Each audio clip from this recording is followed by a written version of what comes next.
I'm Jodi McKay and I'm the member for Strathfield in the New South Wales Parliament.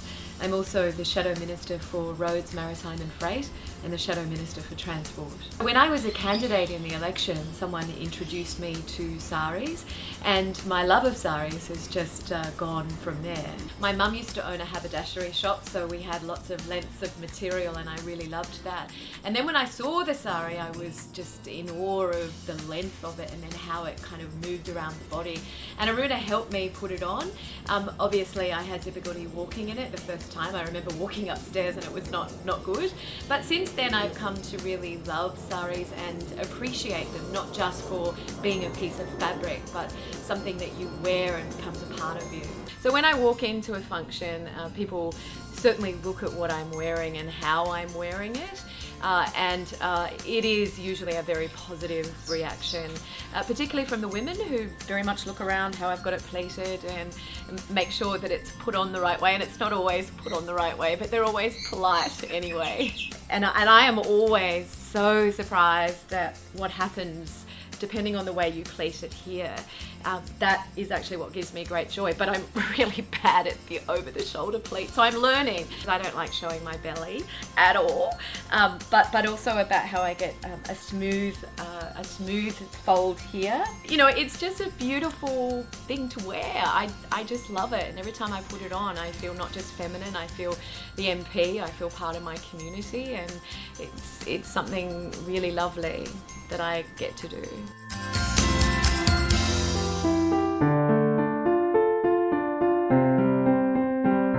Actually, I bought my first two saris, nearly 30 years ago in the highlands of Malaysia.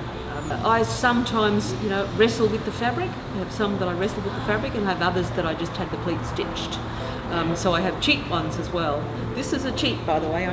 This one's actually got the pleat stitched, so I can just use a pin to hold it together. So yeah, sometimes I cheat. I think I've got about 20, which is a lot of saris for a white girl. I think for the subcontinent community, there's appreciation that some of us make the effort.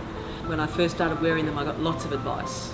There are lots of aunties. I went to the embassy in Canberra once wearing a sari, and people were pointing and coming up and telling me to pull it down and pull it up.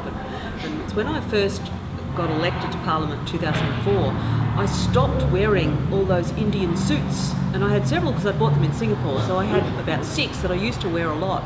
And then when I got elected to Parliament, I stopped wearing them because I thought it might look like I was sucking up, being tokenistic.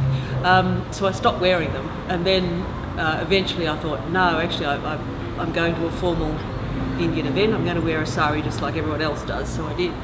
And I realised that it's actually appreciated greatly. And India is quite remarkable in it managed to embrace the future world and keep what was of value.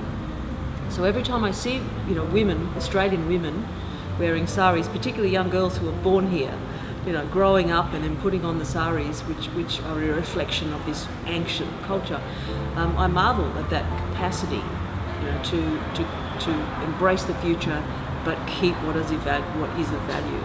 And for me, this is kind of a way of me acknowledging that.